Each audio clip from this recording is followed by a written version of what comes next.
And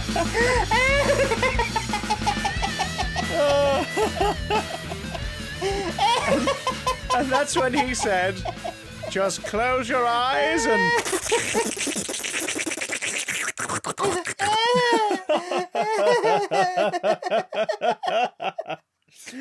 So I did, and I completely cleared that pudding cup. Oh, hi everyone. Sorry, didn't see you there, because this is audio. No one cleans their bowl quite like Cthulhu. That's true. He's a famished boy. It's all the tendrils. Gets him right up there. Give him a flask. Sorted. I don't pay for a washing machine anymore. I just put things near his mouth. Yeah, but then they come out all slimy. Yeah, and full of despair. The grime of eons. The grimiest podcast of them all. Yes. Welcome to Big Damn Cast, folks. Nerdy news, geeky gossip, stuff that's fit to fill your time. Like Americans fill all of their sandwiches with sprayed cheese. That's a fact. Don't look it up. It's true. Cheese in a can. Cheese in a queen. I am Chris Johnson. I am Matthew Watson, but in the body of a handsome man. Oh my goodness. That's relevant. This week, we're covering two main topics. We're talking about WandaVision. Bum, bum, bum, bum, bum, bum, bum, bum, bum, bum, WandaVision. And also something about the Diana, Princess of the Mascara. We're reviewing Wonder Woman 1984 because we've seen it. We've both watched it with our eyes. So we're going to talk about both. Where do you want to start, sweet boy? Well.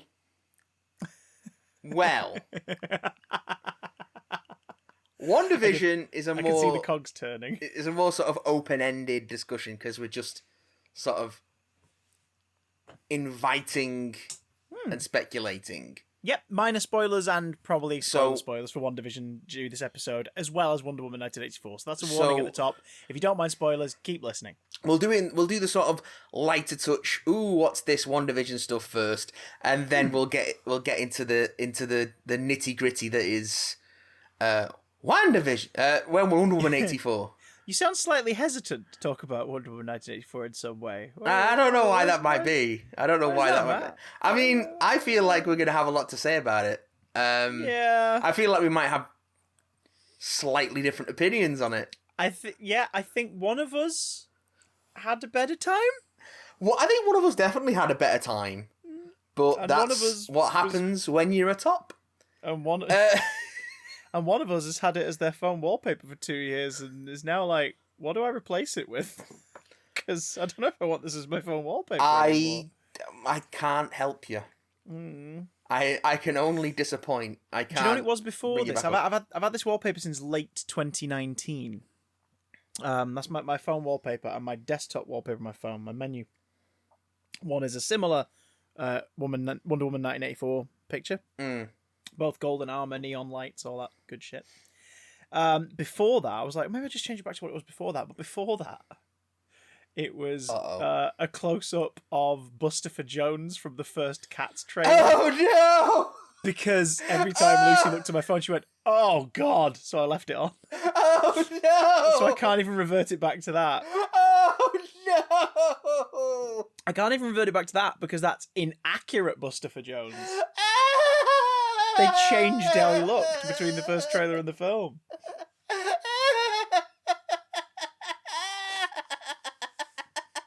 You'd forgotten that, hadn't you? I'd forgotten all about Buster Jones. Jesus. But I've not forgotten about WandaVision. Although it seems that our titular characters have some possible holes in their memory. Yeah, they got some splaining to do. You say titular characters. I think titular character. Well, we'll get into that. There's a lot of speculation to be had because the first two episodes dropped together, which was a nice little treat. Because I was only expecting the first. The first bit of Marvel Cinematic Universe content we have actually had since July 2019. Yeah. That's a weird thought. That is a weird thought. And the moment that dun dun dun blah, blah, blah, blah, it was just like, warm feeling inside. We're about to watch a new thing. We're back. From Marvel. Here we are again. Yeah. So that was That was nice. And yet it starts in a way that makes you go, no, wait, what the hell's happening? What's going on? Just go for it, don't they? We watched the opening title sequence to WandaVision, seemingly a 1950s sitcom. Late 50s Dick Van Dyke era, and very much inspired, so much so that Kevin Feige had lunch with Dick Van Dyke to do consultations on it during pre-production, to ask him, so the atmosphere, working on shows like that at the time, smart boy, show, smart boy, how did you guys do it? Like, give us a bit of insight from the trenches, from someone who was behind and in front of the camera for this project. Like, tell us a bit about it. But it opens with a theme song to WandaVision. You're like, right, so we were correct in our initial instincts back when this was revealed that, like, WandaVision, it sounds like a TV show, like a cheesy old title. Yeah, because it is. WandaVision exists in the land of whatever the show is. Or does it?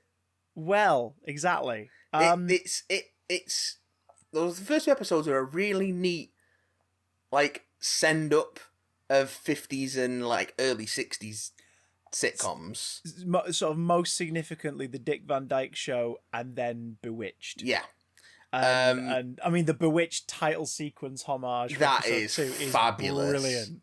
That is it's fabulous. So good. But then it's almost David Lynchian, because there's something not quite right.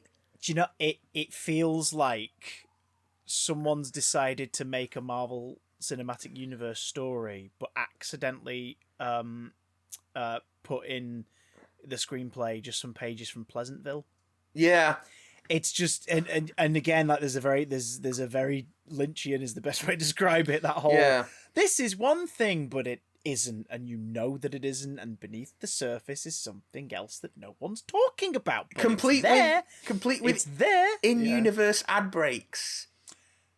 Right, which are also another source of weirdness. Theories. And I mean, we're only 2 episodes in. It's basically an hour of television, all told. Not even that. Yeah, before by the start of the pre-credit, by the start of the credit sequence on each episode, the end titles, which is full-length MCU style, like a beautiful graphic. Well, it's because they also sequence. They also do it in all the languages as well, so that's why the credits are like 5 minutes long. But even with that, like it's sort of a nice, gorgeous, like 1.5, 2-minute thing that at first I was like, are they going to do that at the end of every episode? That could get quite old. But then I realised, hang on, after episode 2, I now know what that is. So it's going to be one of those, like, every week you're like, and that's what... So from the start, we've been shown what's coming up without being shown what's coming up. Mm-hmm. And it's retroactively, the credits will make more sense. But once those credits started, it was only about 23 minutes. So it's not even an hour of content so far. It's an American hour. It's an American hour of content. Not even that, because an American hour is 45 minutes. Yeah, that's true.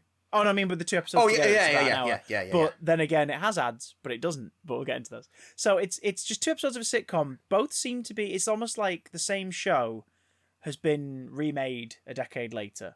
Or Vision and Wanda, who are an android and a witch. They like basically go like, she's a witch. It's like, are we going to get the name Scarlet Witch finally at some point? I hope so.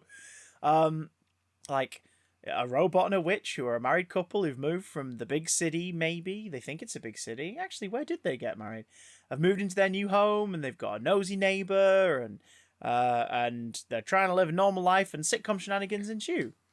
It's par for the course for 50s, 60s, and early 70s American sitcoms with a fantasy bent to them.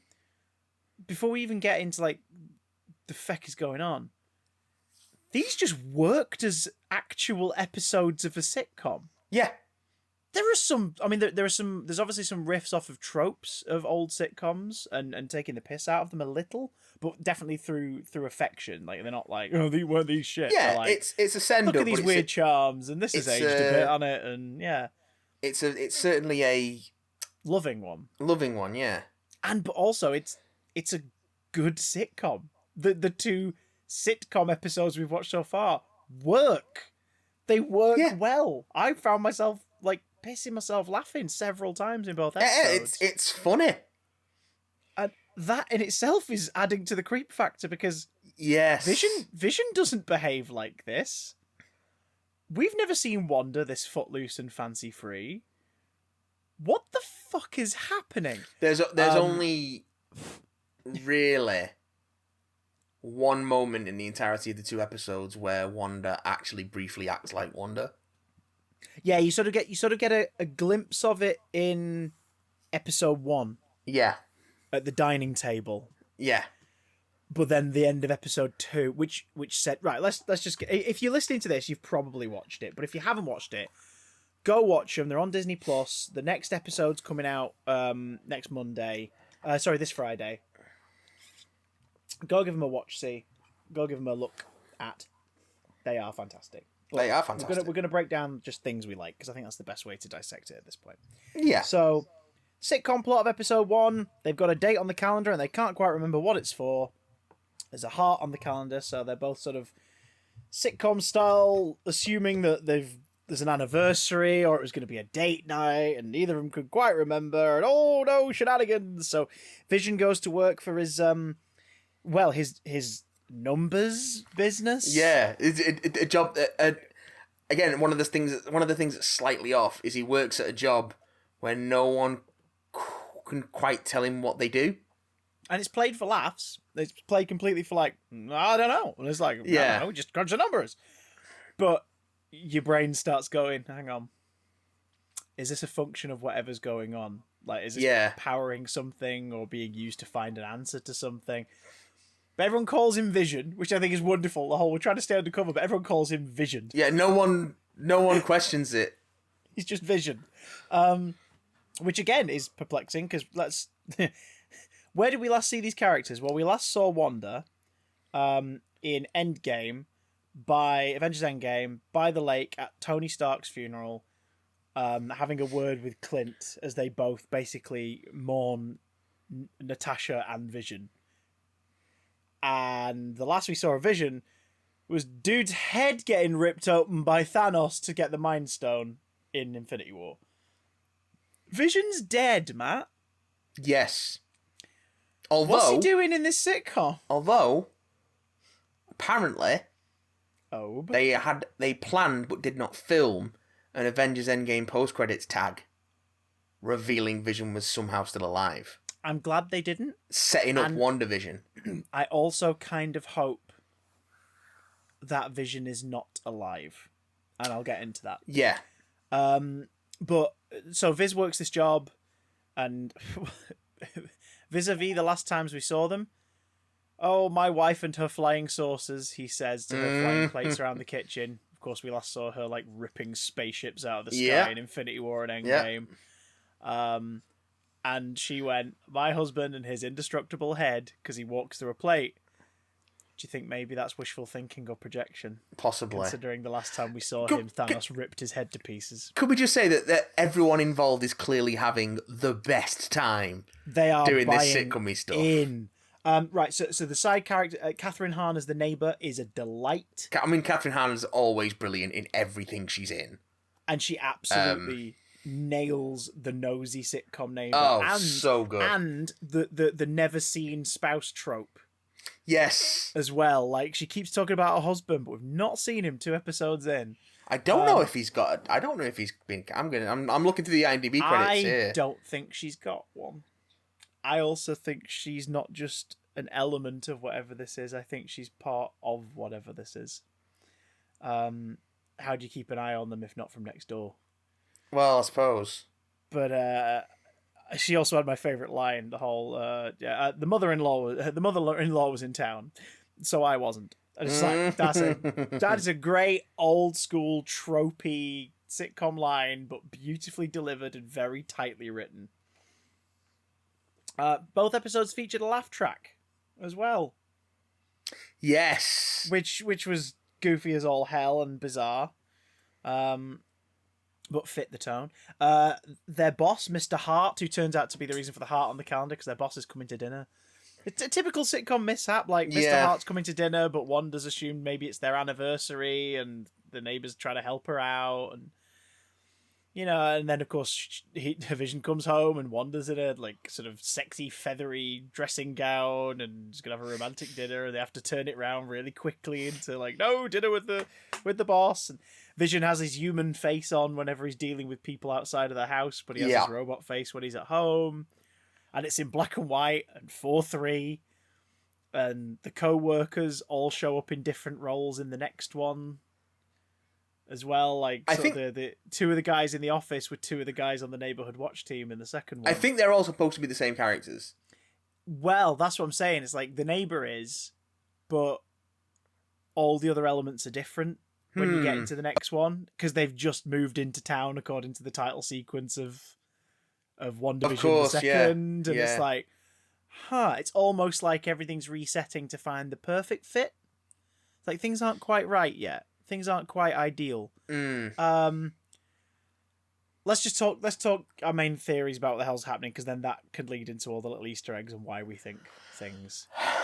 I think, based on the little glimpse rather, at the end of episode 1 of what appears to be a female hand monitoring the screen at a research facility at the end.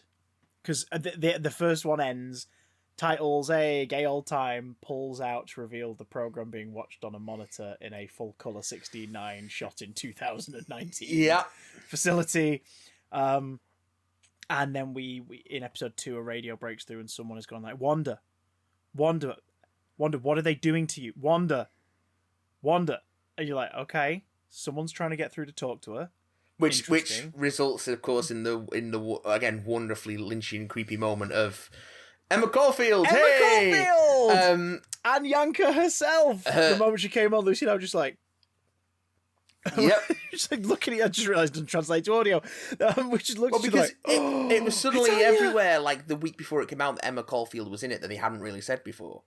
Yeah, like I was like, I'm sorry to announce it this late. Did you skip on one of the absolute favourites from Buffy the Vampire Slayer being in this show? How dare you all? She's great, and she plays that sort of steely, cold, bitchy head of the socialite wives of that era, like in the neighborhood. She plays it so well, but that lynchy moment of her cracking the glass and her bleeding from her hand, and the blood is red. Yeah, in black and white. Because we've had some glimpses of colour in the first episode at the end of the advert for the toaster by Stark Industries. There's the red blinking light. The red blinking light, harkening back to the bomb that Wanda and Pietro were watching tick away, waiting for it to go off when they were trapped in their apartment in Sokovia. Okay. Are they from Sokovia originally? Yeah. Yes, they are. Trapped in their apartment in Sokovia as children. Because here's the thing. I think whatever's happening, I think Wanda is inducing it, but I think it's against her will. I think someone has done something to Wanda where her powers are constructing or trying to construct an ideal, like the life she's wanted.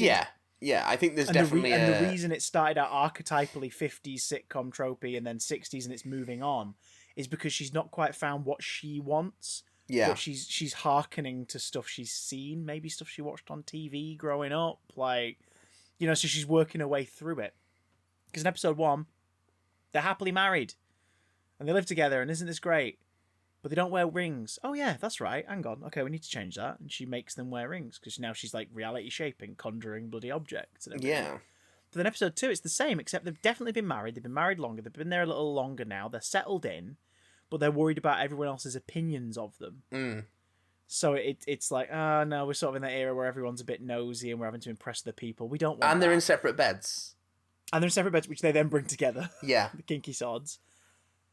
And then by the end of it, there's this constant theme. It's mentioned once in episode 1, and then it's a plot point in episode 2 of things being, quote unquote, for the children. Yeah, there's some creepy sort of culty moments in episode 2. Yeah, with the whole fundraising talent show for the children, who we never see.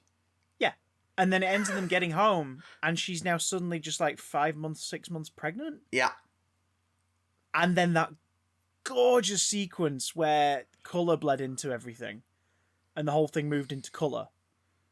ahead of next week's presumably 70s set. And you realise that their costumes are in their colour schemes. Yeah. Yes, like the subtle greens and stuff in his suit and everything, and like she's been wearing red the whole time, and it's like, okay. But this is after we've had those few splashes of colour, like the blood on Dottie's hand, and a remote control helicopter in Iron Man colours. That just crashes into the hedge. Yeah. That Agnes doesn't seem to acknowledge. The Stark toaster in episode 1 with the blinking light, like the explosive that they were waiting to go off. Episode 2, we're advertised a timepiece, a posh watch, a Strucker. With a Hydra emblem in the display. Yeah. So Baron von Strucker, the member of Hydra that experimented on them using the Mind Stone, and Loki's staff created the miracles out of Pietro and Wanda. So it's I think real life is catching up to her. I think that's what the helicopter is. It's Iron Man. Something outside is going, come back. Like, it's just these reminders in the world of where she's from. And that Sokovia becoming a thing they used as a distraction in episode 1. Just sort of comes out of nowhere, and then it gets mentioned a few times. So there's just it's this whole thing of, like, references to what we know these characters have been through are peeking in, and they seem to be sort of chronological in terms of her life so far.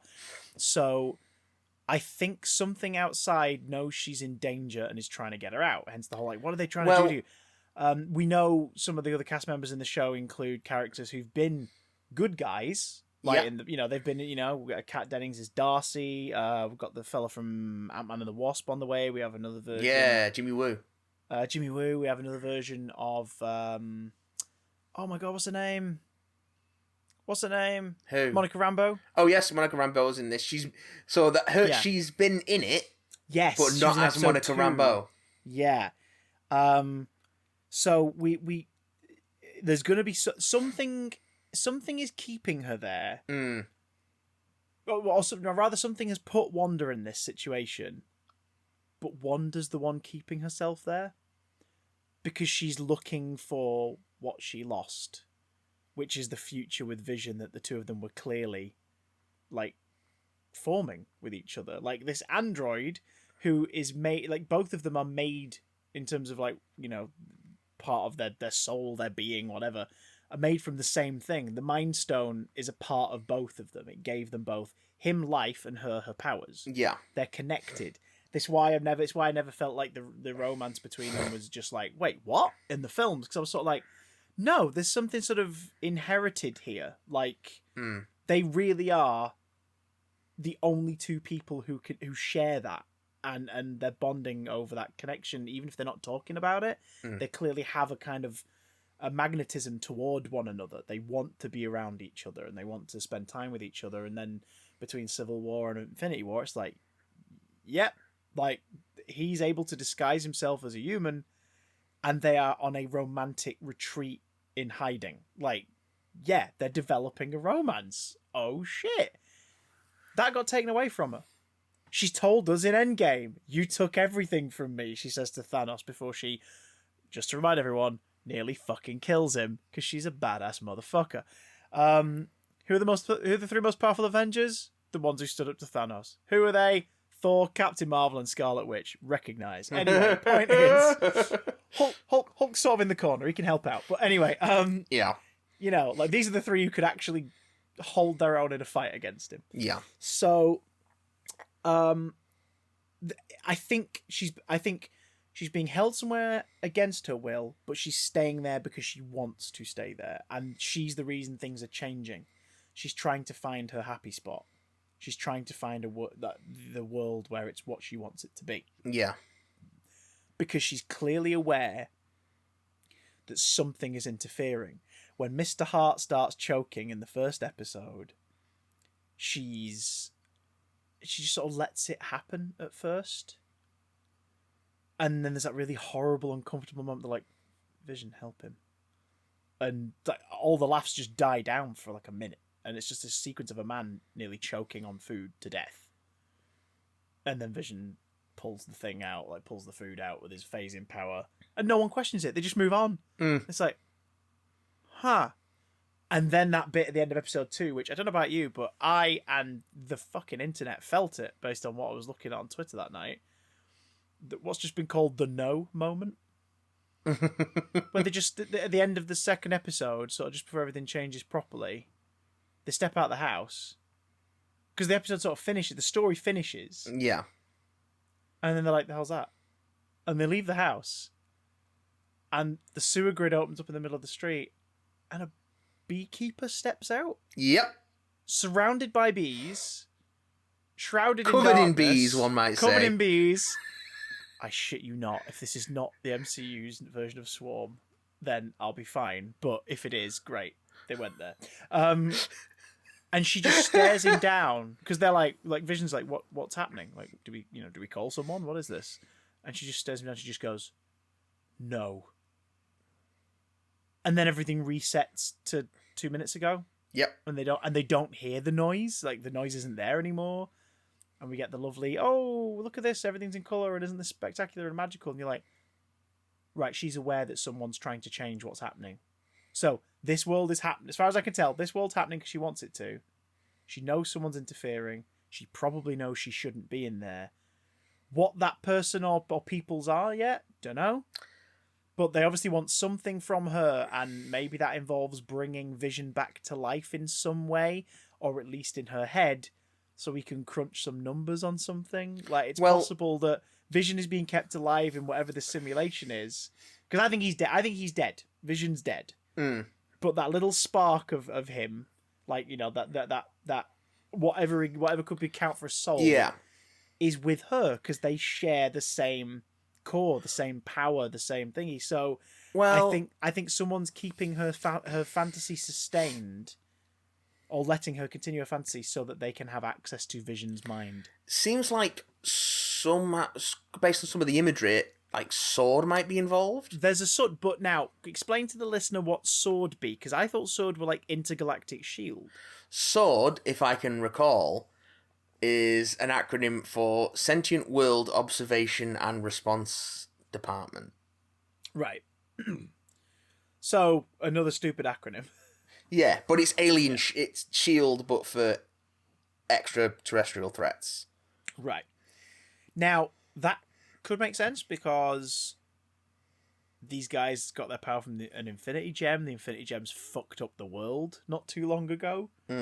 So maybe someone's got hold of them, and they're being, or got hold of Wanda at least, and is experimenting on her. Like, who knows? But yeah, I spotted the swords too. It didn't cross my mind that it'd be sword though. Okay. That's the first thing that did cross my mind, and yeah, interesting.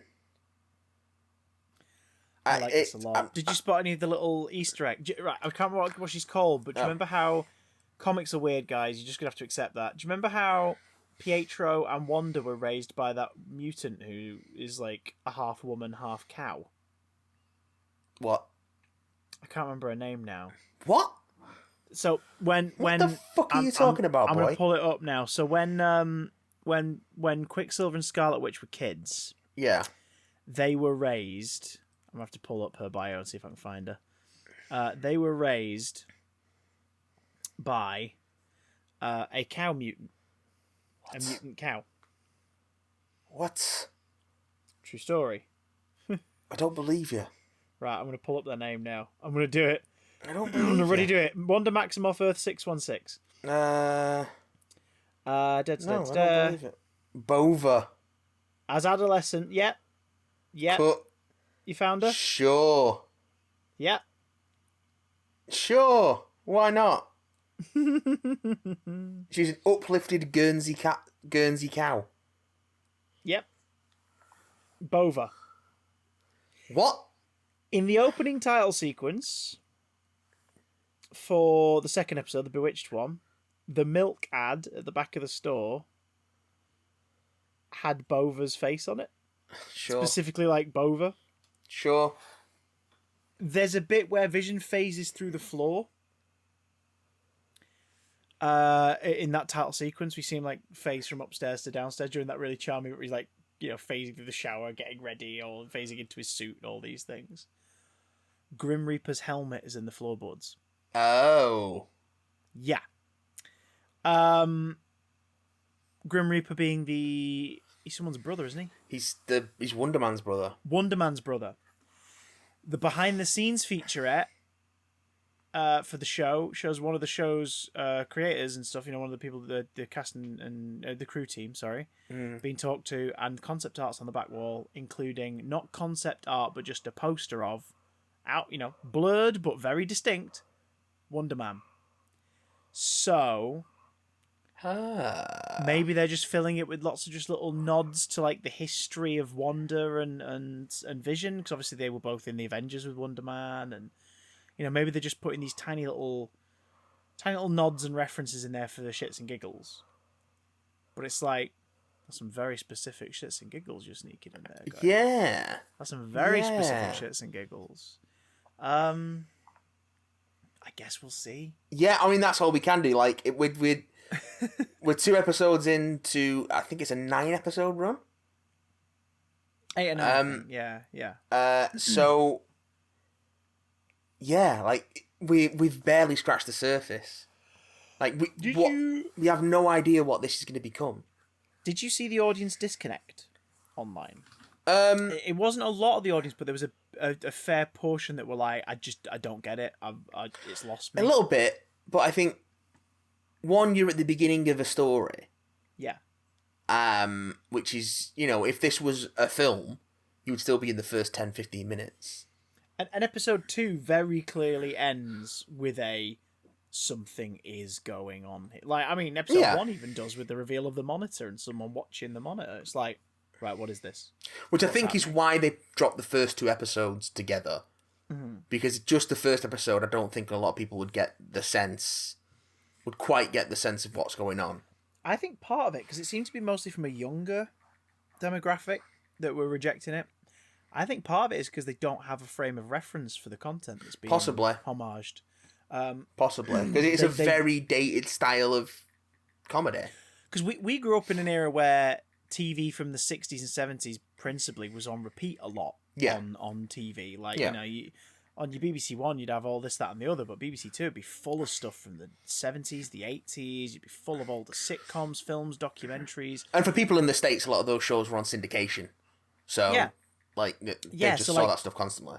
It's going to be present in their lives. But also, there's that. We were talking about this the other day on my Twitch Discord about the fact that I've known people who I did film studies with at uni who rejected black and white media. It was like they just had a revulsion to it. They were like, no, I can't watch if it's black and white. It's like, why? And it's usually either a case of snobbery or it's just too unlike what they prefer, and it's really off-putting. The same way that someone who's maybe never watched like a Bollywood movie might attempt to watch one for the first time and go, I can't do it. I just can't do it. It's too much. It's a culture shock. It's just a very different presentation style. And like, dudes, go watch some Bollywood cinema. Go watch some Collywood and Tamil. Like, seriously, go watch it. There's some insanely brilliant shit out there. There's always loads of it on Netflix as well. The action flicks are insane. Yeah. They're so much fun because they just they throw everything in there and embrace it. It's like if every action movie, we all go, oh, the Fast and Furious film's great because they're just they just go, really? Why? That's a bit much, isn't it? A lot of Bollywood action flicks, that's like the default setting. Mm.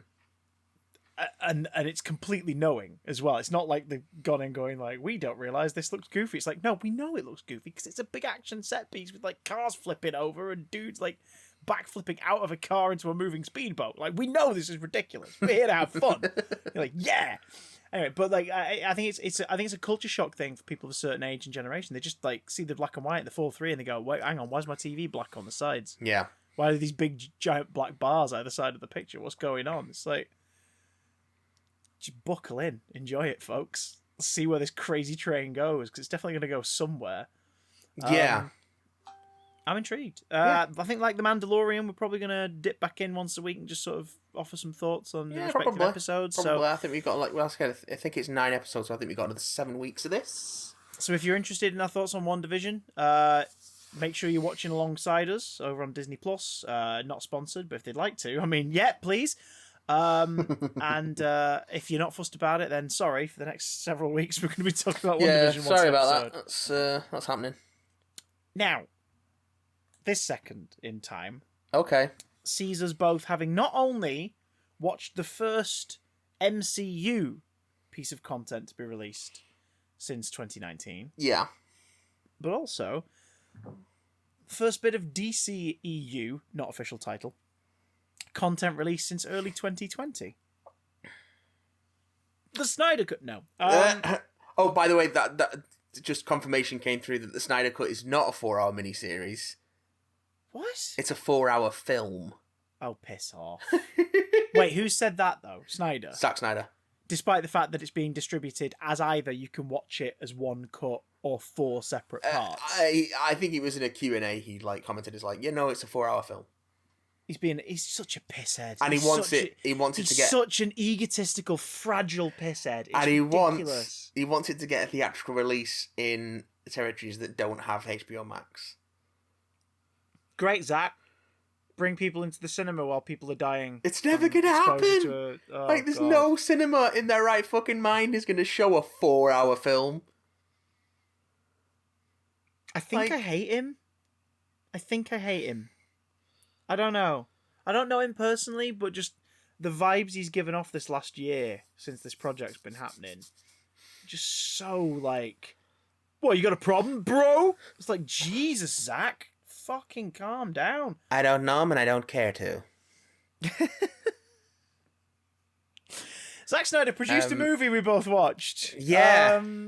Did he? Did he produce this one? Yeah. Zack and Deborah joint. End of the credits. Atlas Films. It's one of his boys. Bum. Wonder Woman. 1994. Yeah. We were 8-4. Giz a summary, Matt. What the fuck was Wonder Woman 1984? It's Wonder Woman in 1984, and she's being a art curator person thing, and then she meets a new hire who's shy and retiring and sort of bumbling, and they find there's a stone. A magic stone, and a greasy businessman gets his hands on the stone, and the stone grants wishes, but no one knows it grants wishes, but people keep wishing on it anyway, and Steve Trevor somehow comes back because Diana made a wish, but then people's wishes are going out of control, and things are getting weird, and oh no, is Diana losing her powers, and oh god, why is her new friend Barbara so strong all of a sudden? And why is this Donald Trump XP all of a sudden getting very sweaty and bleeding from various orifices and desperate to get wishes? I didn't. Wonder Woman 84's fine. I had a pretty good time with it. It doesn't make a lot of sense. It's a bit of a. It's a bit messy, which is weird. Which is weird considering how long it's ended up in post-production. It does feel, and for such a long film, it does feel long. It does. It does feel its length.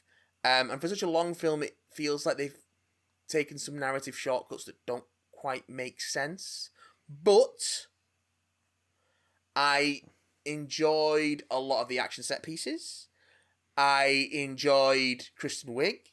I enjoyed Gal Gadot and Chris Pine's chemistry, bouncing off each other.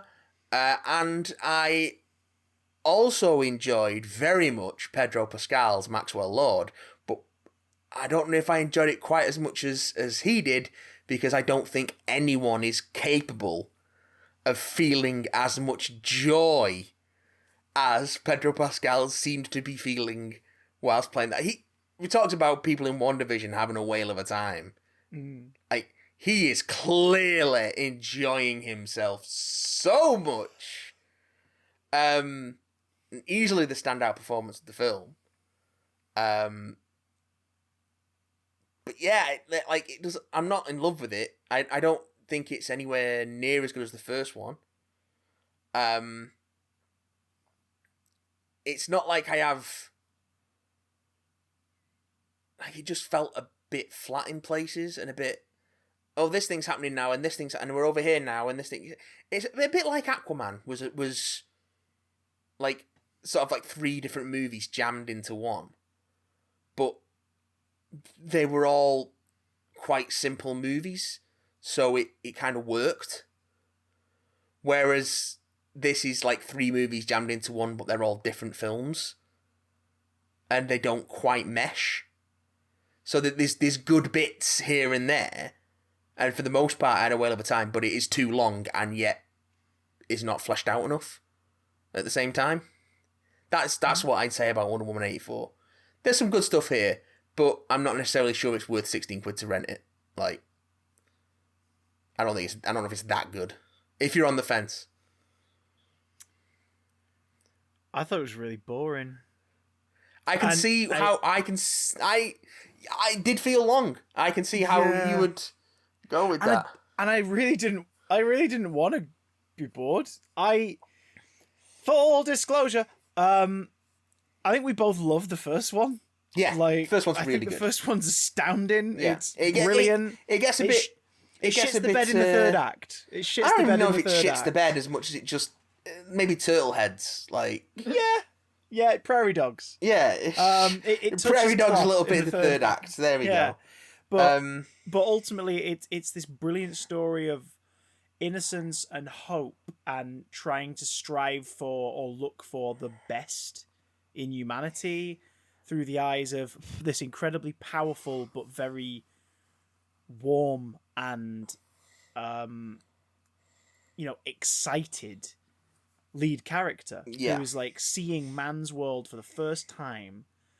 Like she could declare war on planet Earth and have like world leaders on their knees, like terrified of what she's capable of. Yeah. But that thought would never cross her mind in a million years because she cherishes all life and is fascinated by culture, and it's a very what Patty Jenkins and Gal Gadot did for each other in the first Wonder Woman as director and star respectively is create this brilliant take on the character who is so evocative of Chris Reeves' take on Superman. Yeah.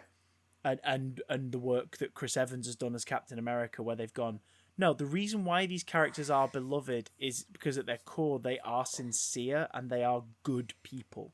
And which that can work. Like no matter how much we keep trying to pommel our heroes into being broody and sexy and realistic and gritty, sometimes that inherent goodness really is worth fighting for in an adaptation. And Chris Reeve in particular and Chris Evans, I think, are the 2 previous cinematic examples of taking it and going, no, we're not going to water this down. Like, this is what this is. And they do a phenomenal job. I think after watching Wonder Woman 1980...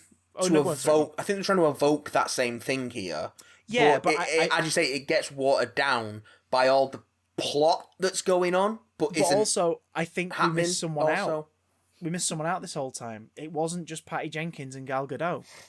Turns out it was Patty Jenkins, Gal Gadot, and Alan Heinberg, the screenwriter of the first movie, whose fingerprints are not on this one at all.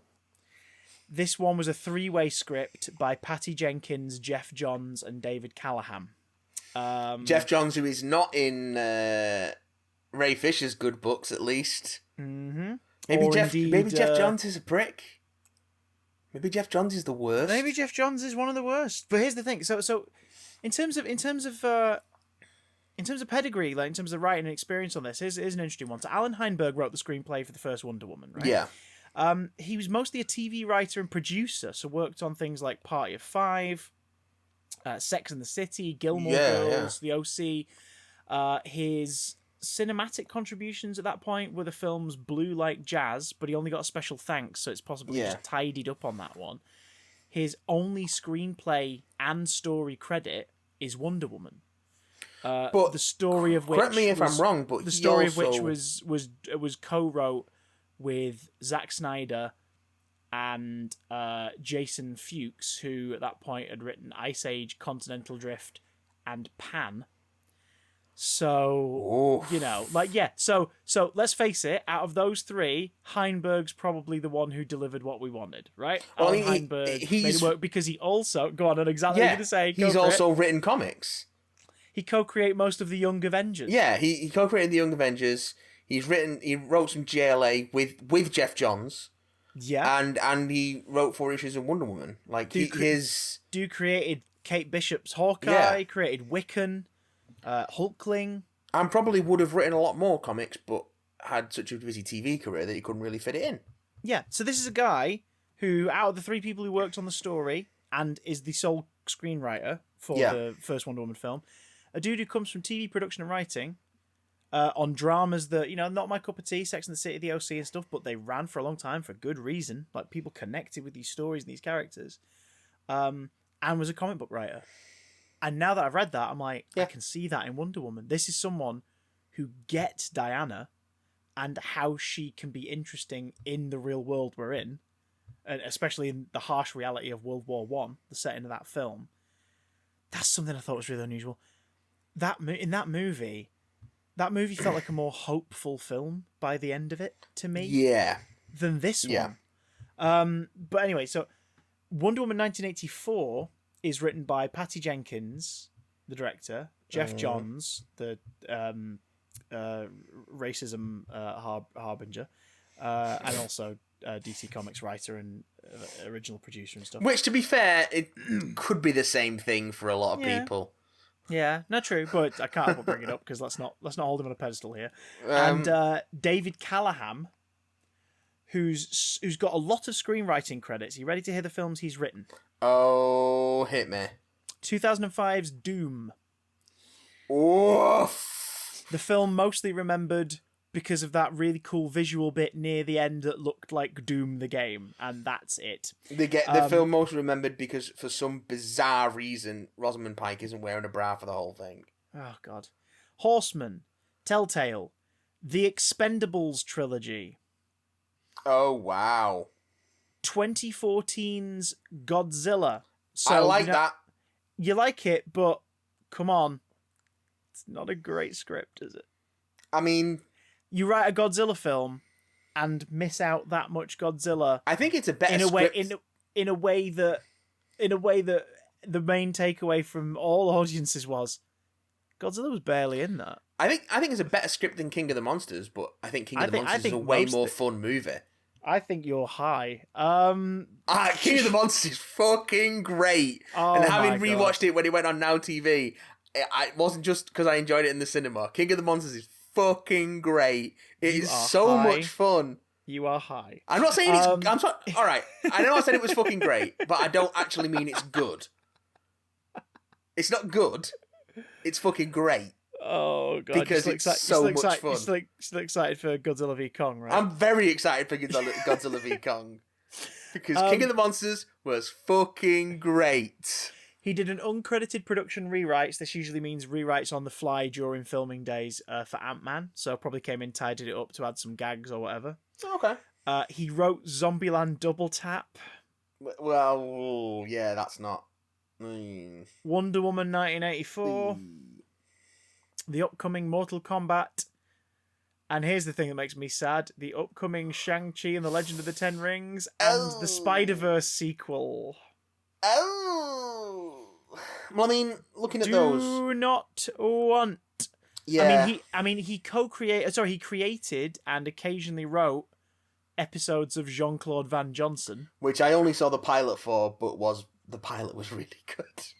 So, dude has got, you know, he's got a track record, but that is way more and miss than hit overall. Yeah.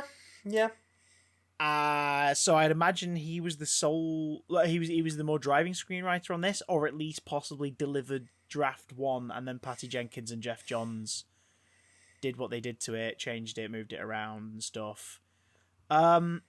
This story is all over the place. It is all over the shop. So the central premise... Spoilers, yeah. Spoilers for Wonder Woman 1984.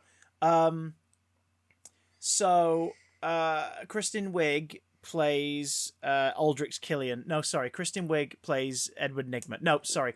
Kristen Wiig plays Selena Kyle. Wait, no, hang on. Kristen Wiig plays Max Dillon. No, hang on. Wait. I'm getting all of my Act 1 supervillains wear glasses, have chips in their teeth, and act like total dorks mixed up.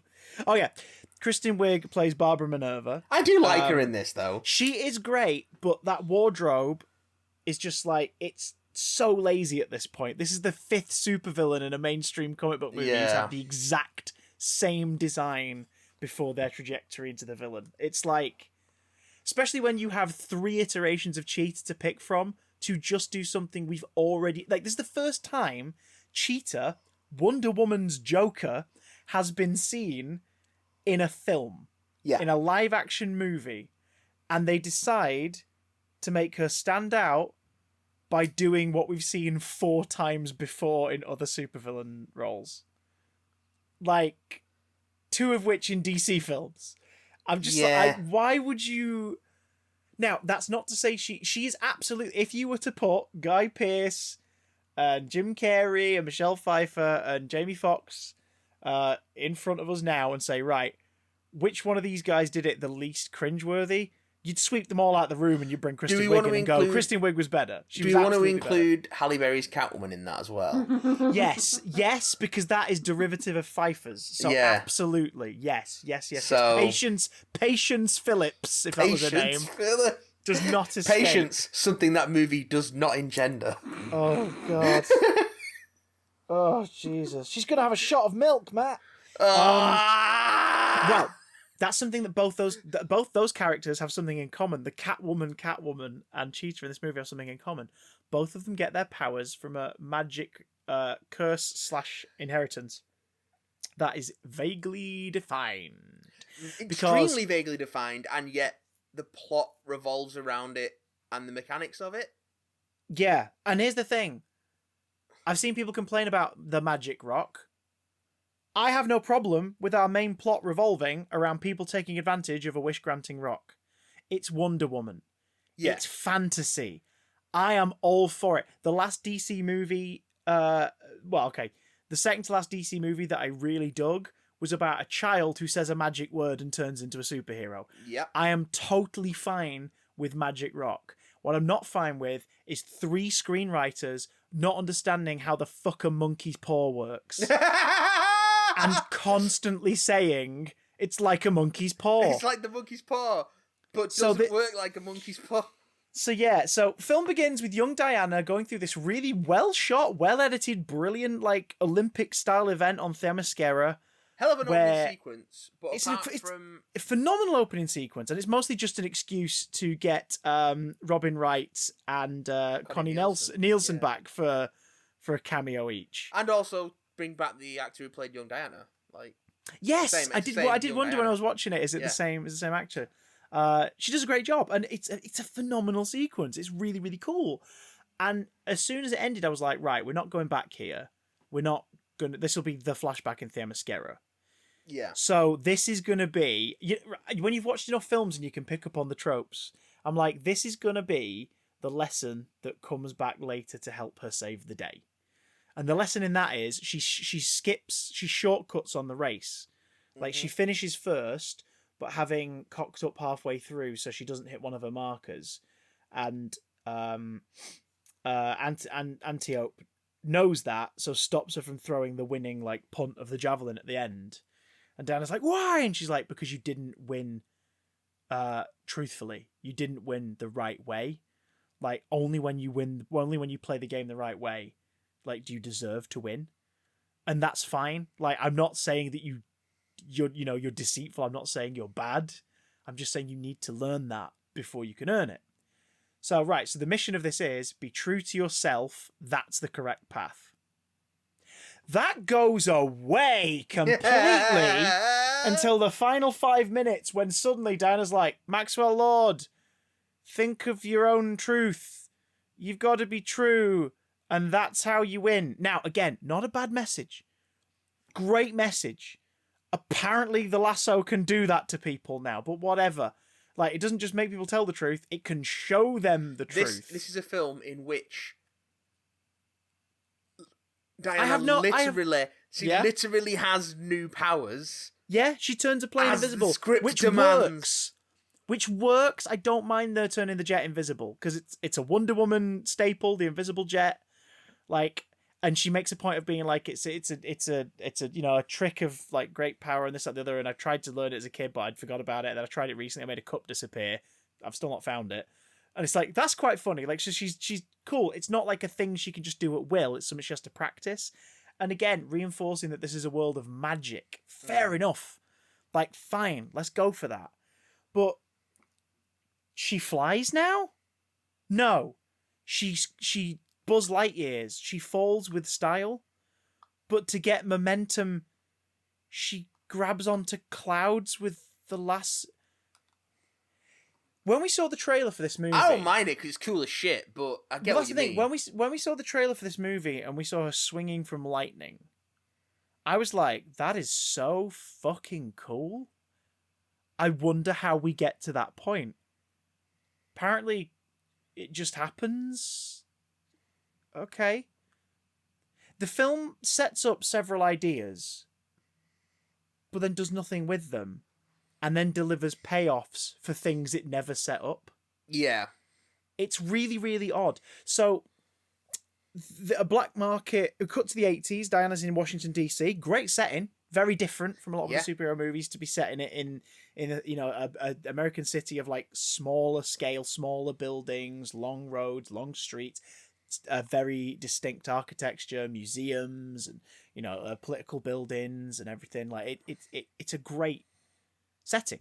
It looks really, really good. There's an alternate universe somewhere where while she's talking to Steve alongside the Needle, Sam is doing rounds. Yeah. And Steve Rogers running past him going, on your left. It's definitely the 80s. Oh, it is the 80s. My God, the hair, the colours. When we first get there, everything is awash in pastel. And I'm like, cool, you're making a statement. And then 20 minutes in, I realised it was a filter. It was a treatment to the footage. It wasn't lighting. It wasn't set dressing. It wasn't costumes. Like, obviously those things were there in place. But the whole film had a filter over it. That, odd. Was charming for a bit, because it was like, oh, look, it's kind of got film grain. That's, like an 80s flick. Okay. But then it never went away. And it became more obvious and gratuitous as the film went on. And we were suddenly in locations that should have been more imposing or frightening, but the skies were turquoise, and the grey walls were locations. The grey walls were blue, and it's just like, okay, no, I'm not digging this anymore. Looked great in the opening fight in the mall. Looked fucking great in the mall. Yeah, the super saturated colour on the suit, on the costume is really nice. Yeah, because she looked shiny, she looked metallic, and it looked really, really cool. I like that opening sequence in the mall. It's fun. It's a jewelry store, and these guys have got wind that they've got some black market stuff or stuff that's being detained on behalf of like dealers in the back room, and these guys come in to rob it in a way that really depressed me, because I was like, that can just happen in America. A dude can walk into a jewelry store, reveal the firearm in his hand, and go, nobody do anything. Okay, it's like, oh god, that's a thing that can happen over there. That's so weird. I mean, it can happen over here as well. True, but the likelihood of it happening over here is like 100th of that based on the availability of firearms. Yeah, Like, so they steal this stuff, and Wonder Woman stops them, and that sequence is glorious. It's so much fun, especially the bit where she shoves that kid out of the way, sliding along the floor, and she lands in like the belly of a big teddy bear outside the toy store. Yeah, and she's giggling her face off. It's so much fun. And again, I love kind heroes made me think of Shazam. Being heroes. Made me think of Shazam a bit as well, because it was action sequence in a mall. Yeah, okay, sure. Diana using a tiara, like the Linda Carter show version, throwing a bloody tiara as a weapon, like literally using it to take out the security cameras and knock stuff over. It's like, that's great. It's a shame that they've had to, thanks to Batman v Superman and Justice League, they've had to shackle themselves to the idea that she stays in hiding. but they don't want her to stay in hiding, so she does stuff, but destroys the cameras. I think Patty Jenkins said in interviews, like, she's not really bothered about continuity. She just wanted to do this. Unfortunately, it seems like she's try and cover it up. You know what I mean? Unfortunately, it seems like she's not really bothered with continuity within the film itself. Oh Jesus, yeah. Like from scene to scene, but I don't mind that particularly. Amongst the stuff that was stolen is a magic rock, which we later find out is imbued with or was binded by the power of one of the Greek gods or a deity from the days of the Amazons and everything, who is like, if the lasso of truth is the embodiment of, like, you can put powers of these gods into things, and that's the embodiment of truth. And this thing is the embodiment of lies and trickery, specifically taking the form of wishes. People wish on this rock, and they get their wish, but something gets taken in return. It's an exchange. We learn how the rock works from the shittest setup of exposition ever. Random dude at the museum just walks up to Diana and Barbara with no prompt, holds the rock and goes, I wish I had a coffee. And then lets go of the rock, turns around, and this guy's like, got a spare coffee, do you want it? He's like, oh, there we go. There was a way to do that without it feeling like the most shoehorned in thing ever.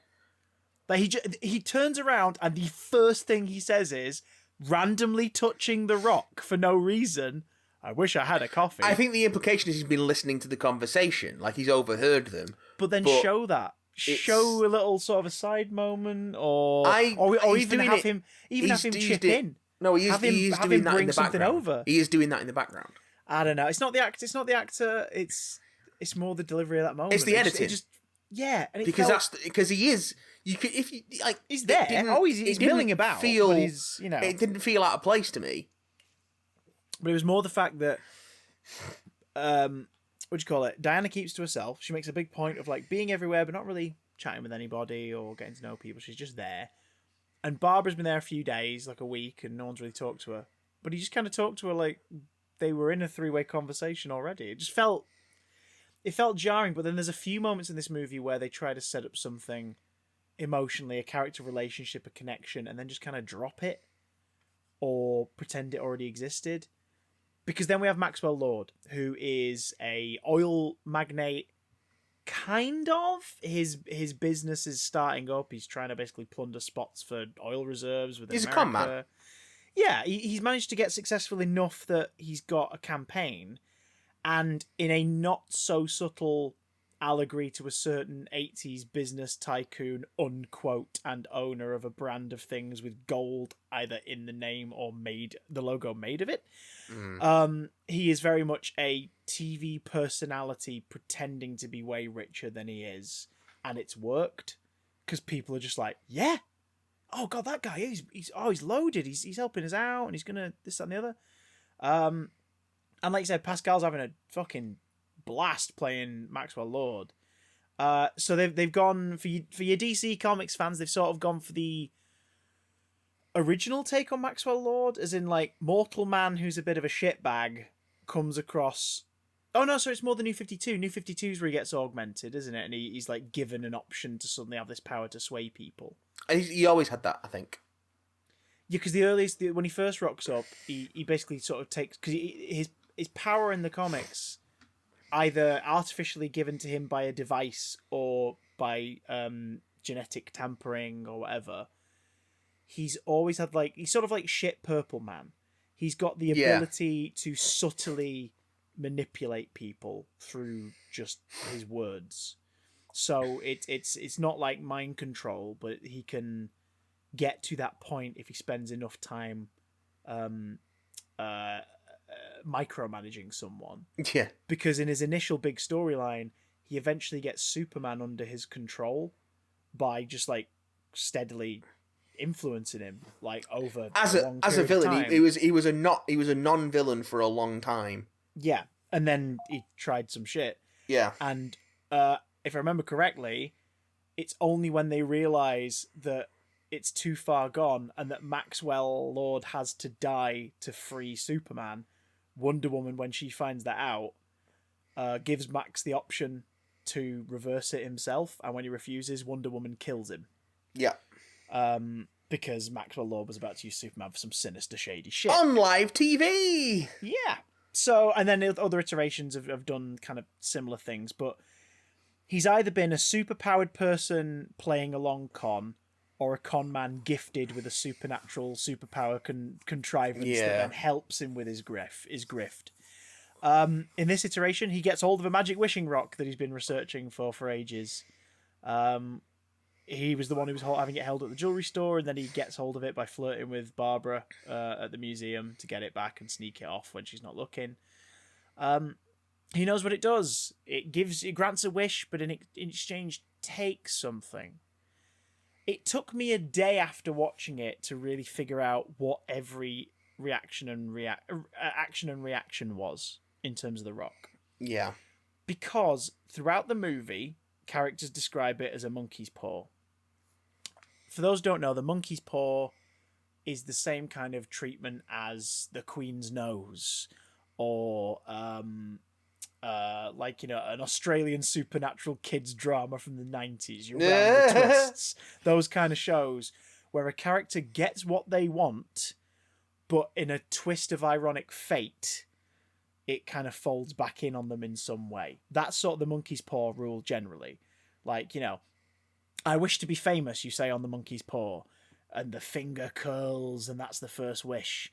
And the next thing you know, the paparazzi are following you everywhere, and you're on the cover of every magazine, and everyone knows who you are, and they're getting selfies with you. And isn't this amazing? Oh, wow, okay, this is kind of cool. And you're on a chat show, and that's when they ask you, like, so what is it you do?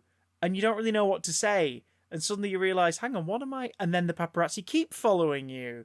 And then they won't leave you alone. And then you have people kidnap a relative and hold them to ransom because you're famous. You can pay to free them, right? And that's the monkey's paw. It's like you get what you want at a horrid cost that makes you realise what you had was better than this. Like it makes you appreciate your life before the situation. It's the cursed wish. The magic rock in this film is not a monkey's paw because Barbara wishes she was more like Diana. She obviously doesn't know Diana's Wonder Woman, so what the rock gives her is sort of that confidence and that assuredness with herself, and then starts to give her superpowers. Yep. She starts getting super strong and more agile. And then later in the film, Diana is losing her powers. By monkey's paw logic, that would possibly be the loophole to Barbara's wish. Barbara's more like Diana, which means Diana starts becoming more like Barbara. That'd be the monkey's paw version of this. Well, no, because they're not related. Well, that's the thing. In another story, that'd be how that works. I want to be more like her. So it's like they start to switch places almost. And then at a pivotal moment, Barbara would be like, oh no, the world needs Wonder Woman, and renounces her wish, and Diana gets her strength back. That'd be the monkey's paw version. They're not, like you said, they're not related. Which is weird, because Barbara becomes superpowered, like, I want to be more like Diana, so she gets superpowers. What's taken from her is her humanity? Which seemed more like a natural character evolution of this person who's been timid and weak their whole life, getting too high on the power that she now has. Yeah. Which is then emphasized even further with her next wish, which don't even get me started on how that's possible when the film sets up that everyone gets one. So Diana, without vocalizing it, wishes she could have Steve back, because this film really hammers home the point that she misses Steve Trevor, Chris Pine's character from the first film, who died saving the world.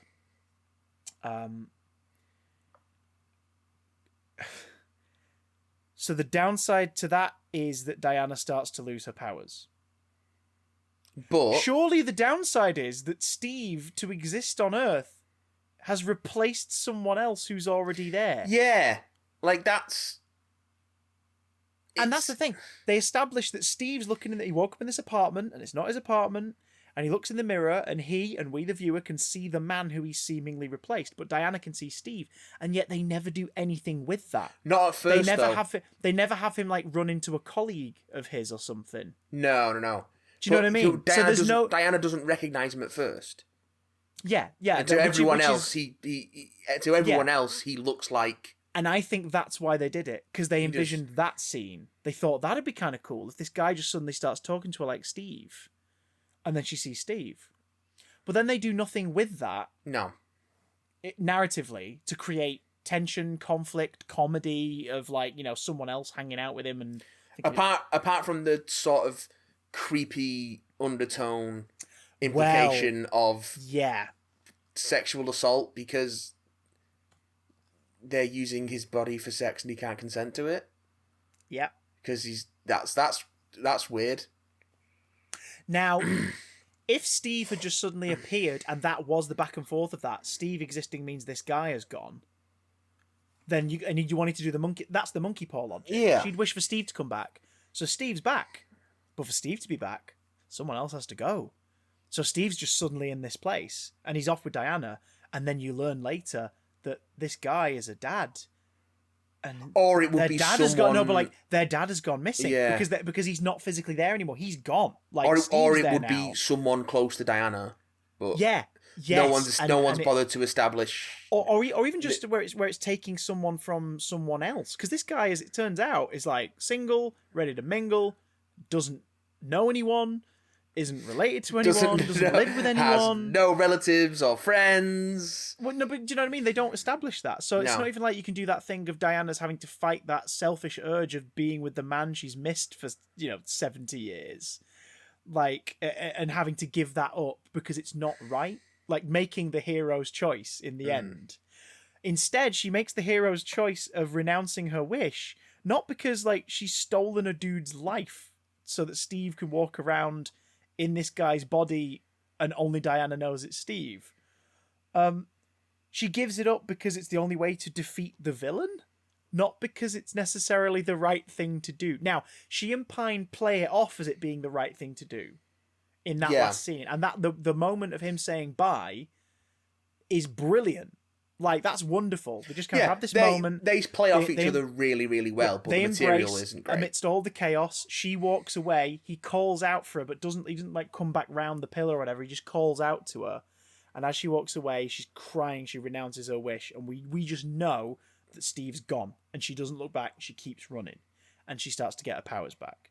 Yeah, so she starts to heal. So she renounces Steve so that she can be superpowered to fight the baddie. That's not the hero's journey. Do you know what I mean? That's not Clark giving up his powers in Superman 2. It's weird, man. You could do something about it in terms of she's been the hero for so long, why can't she have this? And they try to do that.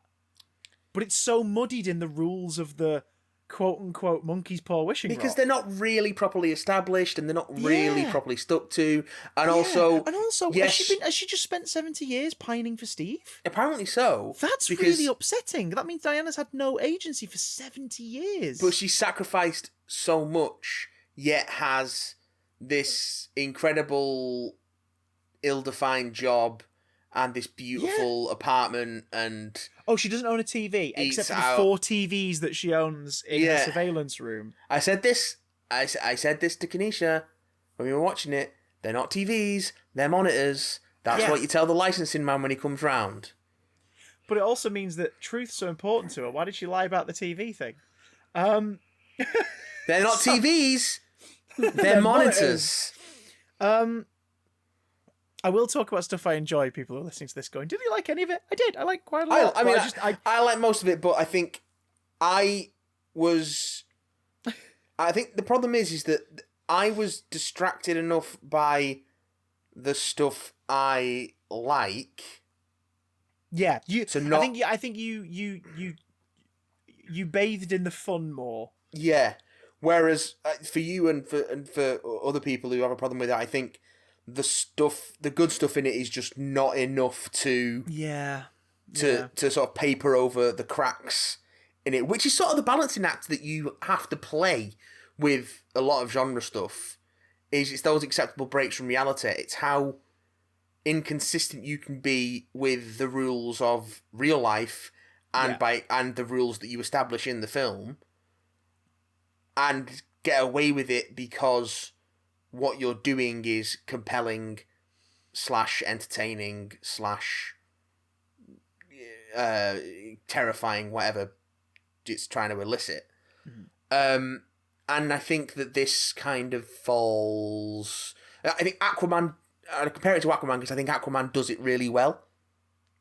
Yeah. Where it is so much fun that you kind of forgive or overlook its flaws and the fact that it is sort of 3 different scripts jammed into one.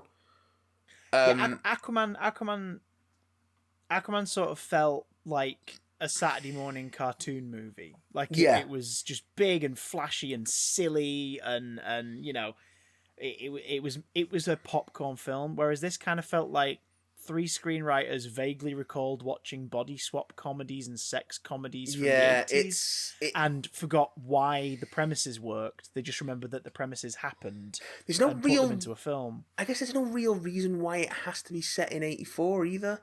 There's no real reason why Steve can't just have appeared. Yeah. Like, that'd make more sense. But it's things like... like... I know you mean the 80s setting, it's like, there's nothing...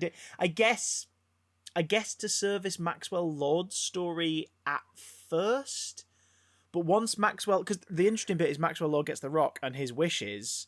Because he's like... He's determined not to look like a schlub in front of his son. Yeah.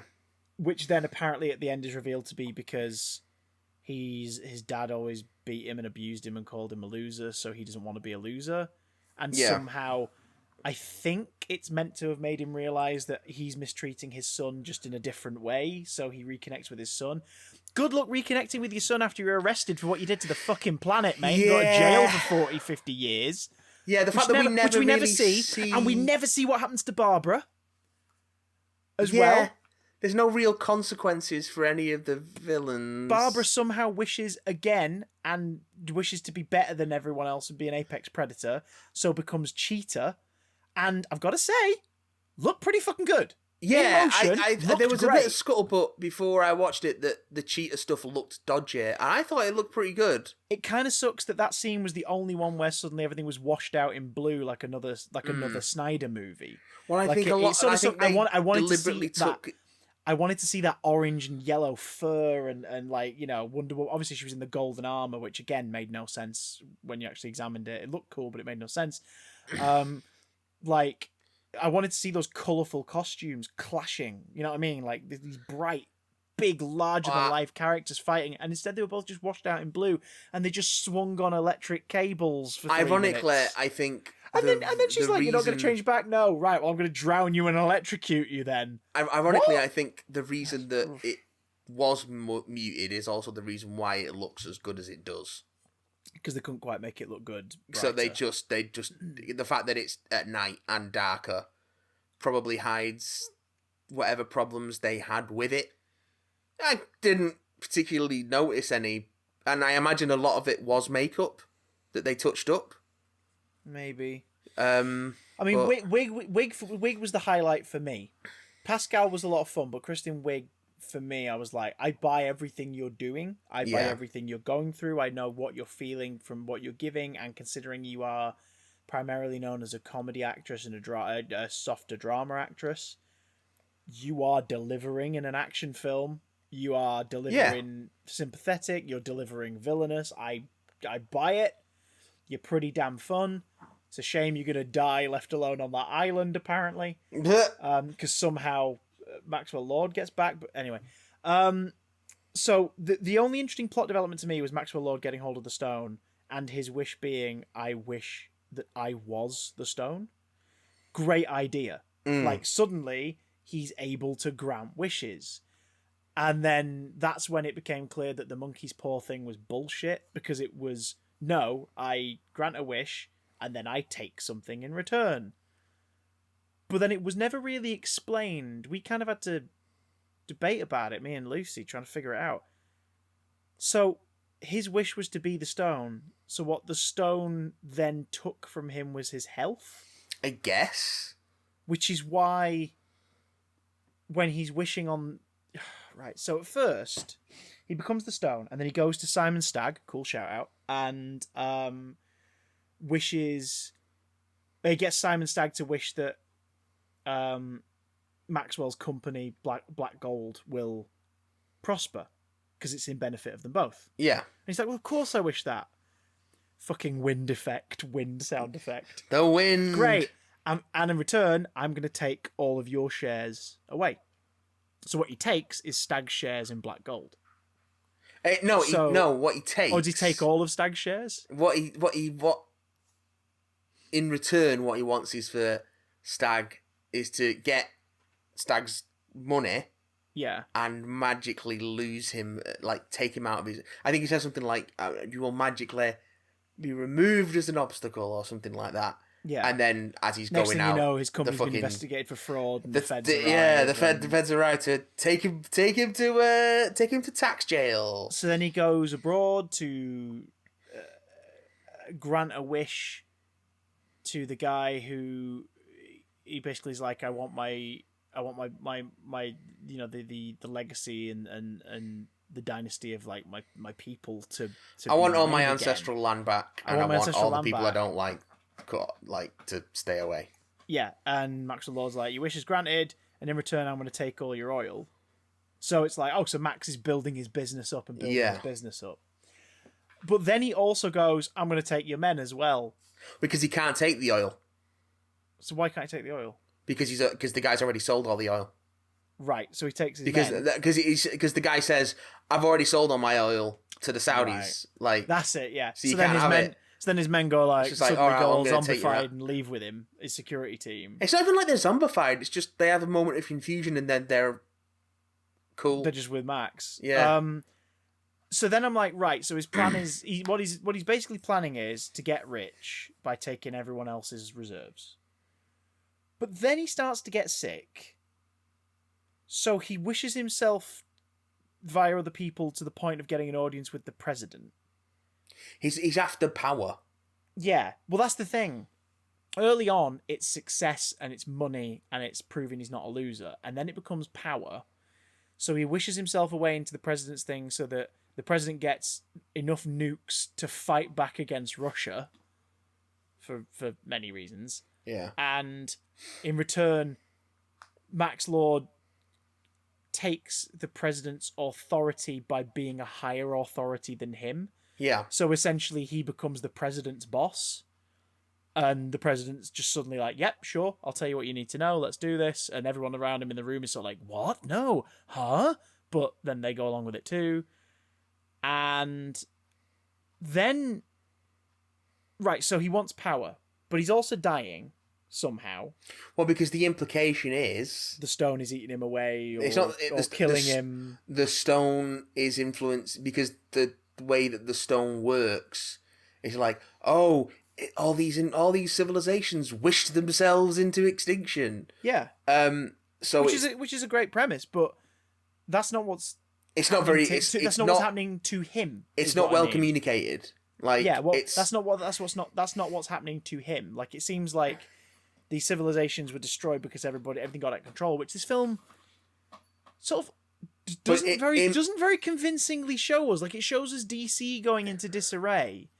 But the way DC goes into disarray is like people wish to have a farm, and then they've got a farm randomly in a park in DC. No, but it's the knock-on effects of all the other wishes. Like that's true. The oil markets. Yeah. Him suddenly having an oil monopoly just completely fucks the economy overnight. Yeah. And things like that. But like overnight. Like yeah. The events of this movie take place over like 3 days. Yeah. No, it's not very well communicated because the implication that I got was that the stone is driving Max to want more power. But then when he gets on the satellite thing, I like the magical contrivance there. The whole like, wait, so this thing touches people because he needs to touch people for the wishes to work. Yeah. And then like his son's one confused me. His son wished him to be a greater man or something, and it was like, what? Because there was no comeuppance for that, and it doesn't really make any sense. It sort of doesn't really come through. But also, there is neat that he's like he isn't sure whether the satellite's going to work, so he gets someone to wish that it will work for him. Yeah, like that's neat. That's clever, and I like the idea that the president's like, so the signals will touch people. He's like, well, that's the way it's explained to me. And he's like, right, okay, this is a sign. This is what I need to do to broadcast myself and grant more wishes, and uses bullshit pyramid schemey spiel on a global scale. But then he makes it clear the reason he's doing that when he talks to Barbara in the jet.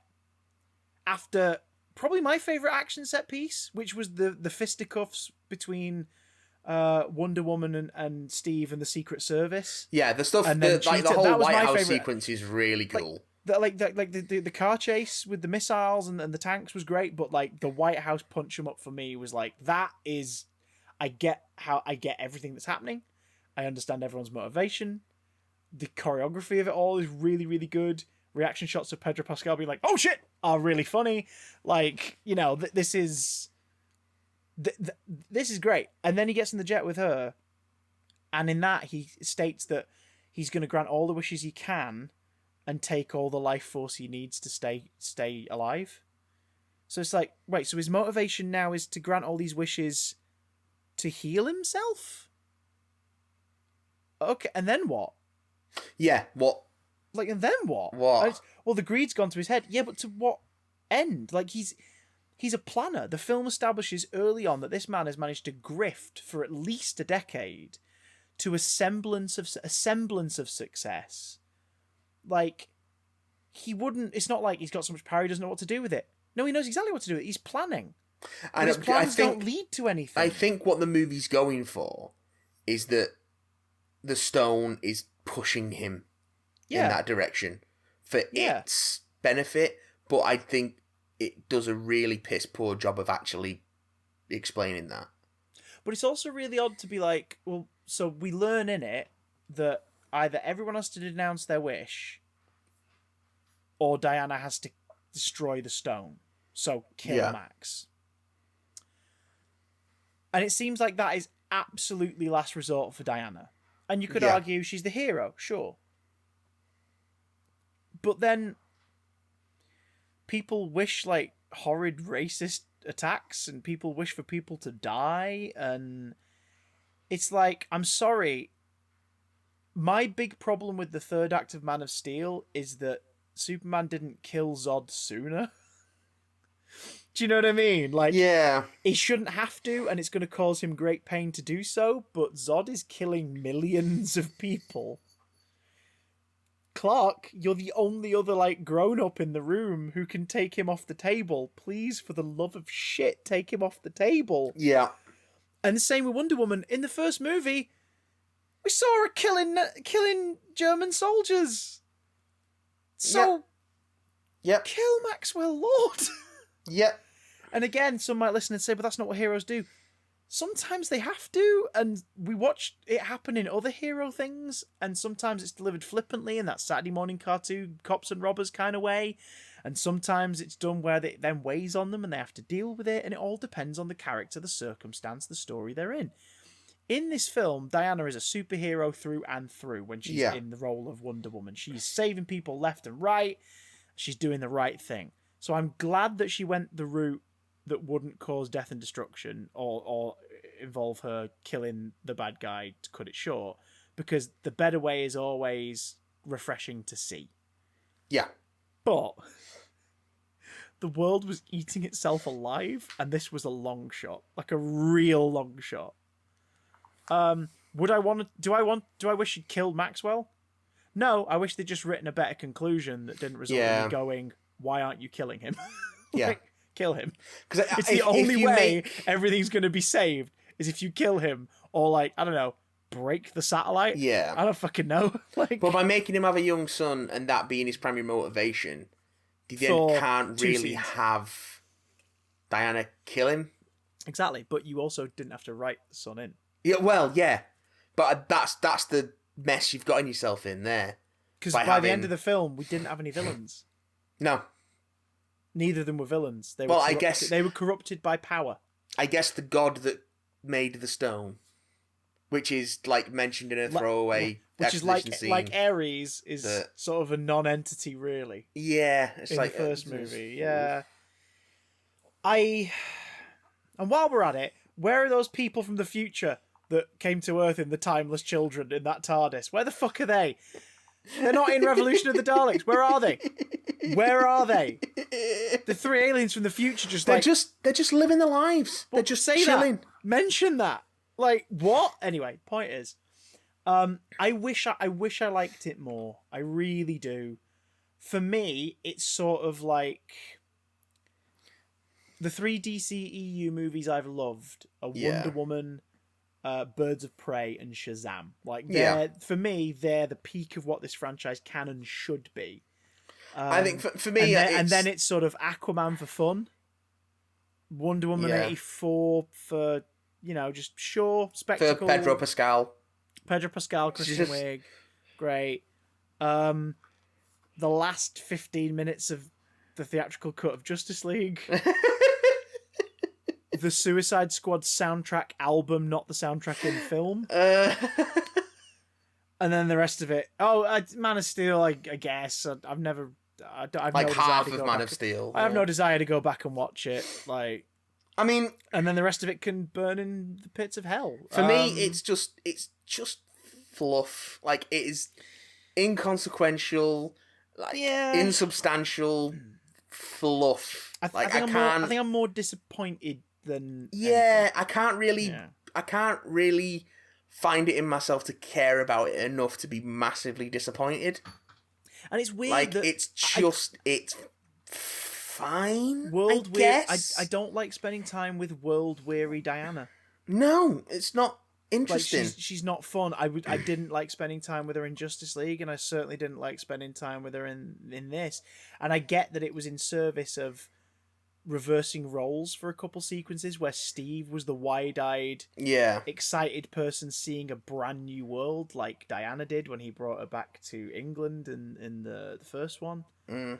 But for a whole film of her just being like so despondent and stressed, I was just like, no, that's not the Diana I fell in love with. And it goes back to what I said. Like, I think I retroactively give more credit to Alan Heinberg, because Patty Jenkins, Gal Gadot, and screenwriter Alan Heinberg created the Wonder Woman that popped for me in the last film. Let's talk real briefly about Asteria. We randomly learned the legend of a Themysciran warrior called Asteria, who created a golden armor, which is the one you've all seen in the trailers and on the posters and stuff, Wonder Woman wearing. Yes. And we randomly see a story where, like, the world of men attack Themyscira and she defends it, but all we see is this, we've run out of money, so let's just edit around this scene where she's there with the wings folded around herself as angry Viking looking men just smash into the wings with axes and hammers. And the lesson of it, I guess, is that, like, she did what was necessary to, like, there's sort of a soft implication that maybe she died defending Themyscira. And it's taken Diana a while, but she's found the armor. So it's obviously like in Man's world, and she's got it in her monitor room. And not the nicest bit of set dressing in all of her apartment. That was the photo of her with an aged Etta Candy. That was really friends sweet. With Etta Candy. Although I do wonder, did they get Lucy Davis in a shitload of prosthetics? Apparently so, yeah. They did. Apparently so. I wondered whether or not they just, like, digitally composited her. Because I think she's credited. Either way, they both looked superimposed over the photograph. Oh, which I think was mostly a result of the filter on the film, because there was some shots of Diana superimposed, like the slow-mo mannequin children in the car chase, which looked really bad because they chose to do slow-mo over a filter that makes the chroma key stand out when it's slowed down. Do you know what I mean? There's a couple of shots in that car chase scene where she's, like, running toward the camera, and it's like, I know that's green screen because that's how they achieve these effects, but it looks green screen because this filter is making her pop so much from the background. And the same with the bit where she catches the children and they go into slow-mo and she is clearly holding two mannequins in a way that... Oh, yeah, that was super... In 2020, you cannot forgive that being put in a film. Yeah, that was clunky. There's a reason we all mock the baby in American Sniper. If there's any justice in the world, this shot should be taking the piss out of just as much. Yeah, it's a clunky ass effect, that. But she has Asteria's And how armor. long was this in post for? Oh, I know. Well, the film's been complete since late 2019. Well, obviously not, because that's a clunky fucking shot, and you had all this extra time to be like, okay, well, I don't need to rush into cinemas now. I can fix that. Yeah. But Asteria's armor is a thing, and then later when Diana goes to fight, oh, that was weird. The sequence where she's falling with style. Yeah. Implies she's traveling for a while, but she goes from part of DC to another part of DC. I thought she was going toward Max Lord on the island. How long was she just hovering above DC? Who could say? It's the editing. It's so weird. It's she like, goes back and there's gets no way Asteria's armor, which then doesn't serve any purpose other than showing us how strong Cheetah is. Because Cheetah pounces, Diana folds the wings around herself, Cheetah scratches away at them and damages them enough that Diana's like, right, shakes the wings off and goes into the fight. I'm like, okay, the armor kind of served no purpose, really, other than to look a bit cool. But then we get a mid-credits scene. Presumably modern day. I felt like it was still the 80s. Did you get that vibe? Yeah. Someone dressed in a blue dress / robe similar to sort of Diana's like. It's made to look like it's Diana. Yeah, but you don't see it. Yeah, like this person, a thing nearly falls on a baby. It's like a telephone pole. Yeah, and this person catches it and then walks off, and this lady's like, "You saved my child, hello!" And she turns around, and both Lucy and I was like, "What the hell?" Because suddenly, Linda Carter's on screen. Yeah. OG Wonder Woman, live action Wonder Woman herself, Linda Carter, is on screen, looking fabulous as ever. And they imply that she's Asteria.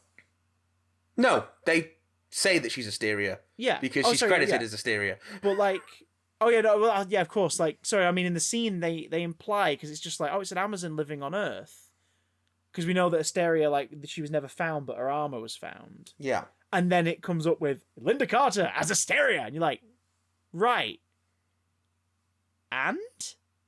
It doesn't need to be anything else. It can just be a neat cameo. It does a little, because... Why? Why? Like, why is it? I'd rather Linda Carter have had a really neat cameo elsewhere in the movie as a character that did something. Or a throwaway moment that's just like, oh shit, that was Linda Carter. Whereas instead, this is a throwaway moment that it. Well, yeah, but it's Linda Carter. They've been using the mid and post credit scenes to tease a wider world or a prospective next story. Now, maybe the next story is Diana learns of other Amazons, like outside of Themyscira, and they're up to something. Maybe that's the case. Like if they turn around now and say the third one is gonna feature Asteria, and we're actually gonna follow up on that little mid credits thing, then I'd be like, okay, sure. But in the minute, I'm just like, that's weird. Something can just be neat. Yeah, like it can just be neat. Maybe stick it after the credits as you've waited this long. Here's another random little thing for you. A little stinger. Well, that's kind of what it is. You just don't want someone to have to stay to the end. Like a little stinger that like that can just be neat and not serve a larger purpose. My favorite cameo. Looking at the cast list, my favorite cameo is Godot's husband, Gal Gadot's husband, Yoron Visano, and their two daughters, Alma and Maya, make brief appearances near the end of the film. So the kid, the guy and two of the kids on the carousel. Yeah, that's a cute cameo. That is obviously not an obvious one, but when you learn it, you're like, oh, that's cute. Yeah. So I would I'd rather Linda Carter have appeared in a post credits thing as Wonder Woman or Diana, because then we'll all be like, wait, what? And then you fucking reveal she's involved in the Flash film in some way, the one that's going to be about multiverses and crossing timelines and different realities. Yeah, but certainly when this was filmed, there was no guarantee that was ever going to fucking happen. True. And it definitely didn't have a fucking script. True. True that. Oh God, do you know what I've just Sometimes, thought- do you know what Chris, I've just it thought can of? just be a cameo. Do you know what I've just thought of? What? That film could have featured an alternate universe version of the Trinity, and that's how you could have had Keaton. You could have put Linda Carter, and you could have brought Brandon Routh into it, and done Wonder Woman, Batman, and Superman in an alternate reality, revealing that all those things exist in the same world. And Yeah, of well, course, they might do that yet. You don't know. I don't know. What's that got to do with Wonder Woman 84? I don't know. Maybe it's because the film bored me and I'm thinking of other things. To be fair, I can understand that. Yeah, I wish I enjoyed it more. I'm unlikely to revisit it. If I'm honest. I don't think I'll revisit it anytime soon. Certainly. It's too fucking long. It's very long, and I was at home. I wasn't in the cinema. Yeah, that's the thing too. It's like it wouldn't. I don't think this cut would have gone to cinemas. I think it would have dropped at least 20 minutes before it went to cinemas. But then so it's you already so you could get more screenings in. But it's already choppy enough at 2 hours and 35. Yeah. Plot wise, that what would you cut? Like, it would only make less sense, and it doesn't make a ton of sense to begin with.